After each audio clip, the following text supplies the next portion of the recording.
Recentemente, as notícias sobre o Flamengo têm se concentrado nos bastidores do clube, destacando a reviravolta na venda de Fabrício Bruno e as novas preocupações para Tite.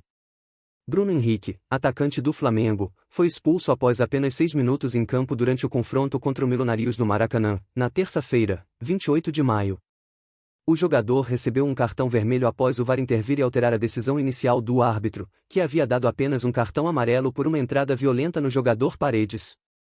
Devido à expulsão, Bruno Henrique está fora da partida de ida das oitavas de final da competição, e sua suspensão pode ser ampliada após a análise do Tribunal Disciplinar da Conmebol. A Conmebol frequentemente revisa jogadas agressivas e aumenta as punições dos envolvidos, o que pode resultar em uma suspensão maior para Bruno Henrique.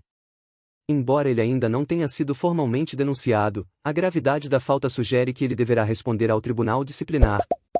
Esse procedimento é padrão em casos de jogo brusco grave, e a história recente da Conmebol mostra que punições rigorosas são comuns. Exemplos de jogadores que foram severamente punidos incluem William Arão, suspenso por 2 jogos em 2021, Alan, do Atlético Mineiro, também suspenso por 2 jogos em 2022, e Marcelo, do Fluminense, que recebeu 3 jogos de suspensão em 2023 após uma entrada que resultou na fratura da perna de um adversário. Esses casos ilustram a tendência da Conmebol em aplicar sanções rigorosas em situações de infrações graves. O Flamengo acertou a transferência de Fabrício Bruno para o West Ham, da Inglaterra, por R$83 milhões. Apesar do interesse do zagueiro em jogar na Premier League, a negociação ainda não foi concluída devido a divergências sobre a proposta salarial oferecida pelo clube inglês. Fabrício Bruno está avaliando as condições financeiras da transferência e ainda não tomou uma decisão final, mas mantém seu interesse em atuar pelo West Ham. Enquanto as negociações continuam, Fabrício Bruno permanece disponível para o Flamengo e deve participar da partida contra o Vasco no próximo domingo, no Maracanã. Devido às tratativas em andamento, ele foi colocado no banco de reservas no jogo contra o Milionários pela Libertadores. Caso a venda se concretize, o Flamengo atingirá suas metas orçamentárias com a saída de jogadores, elevando a arrecadação inicial de R$114 milhões para R$118 milhões. Fabrício Bruno chegou ao Flamengo em 2022, vindo do Bragantino por R$15 milhões, e rapidamente se tornou titular e destaque da equipe. Em 2024, foi convocado para amistosos da seleção brasileira contra Inglaterra e Espanha. Pelo Flamengo, ele disputou 113 partidas, marcou 5 gols e conquistou títulos importantes, como a Copa Libertadores, a Copa do Brasil de 2022 e o Campeonato Carioca deste ano.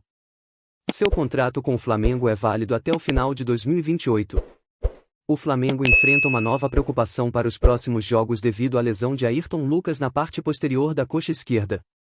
O jogador sentiu dores durante a partida contra o Milionários e foi substituído por Vina. Após exames, foi confirmada a lesão, e Ayrton Lucas já começou o tratamento no departamento médico do CT Ninho do Urubu. A situação se agrava, pois Vina deixará o clube após a partida contra o Vasco para se apresentar à seleção uruguaia. Se a recuperação de Ayrton Lucas for demorada, o Flamengo poderá ficar sem um lateral esquerdo disponível. Além disso, o time também perderá Arrascaeta e De La Cruz, convocados pelo Uruguai, e Eric Pulgar, convocado pelo Chile, para suas seleções nacionais. Focado no próximo desafio, o Flamengo se prepara para o clássico contra o Vasco pelo Campeonato Brasileiro.